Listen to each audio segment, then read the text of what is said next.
for decades now, human health has been sort of conspicuously absent from the climate dialogue, and it's becoming increasingly impossible to ignore the effect that climate change is happening on health systems and health outcomes.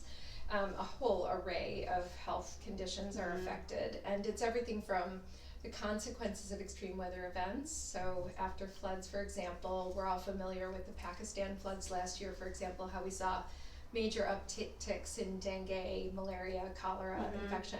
But it's also just the slow onset challenges of rising temperatures more generally, changing dynamics that lead to vector-borne disease, changing in frequency, volume, footprint all over.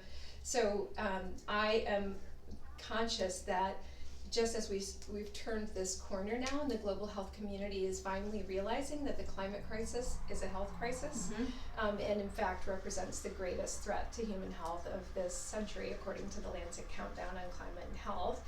And we're seeing all kinds of stakeholders getting increasingly involved.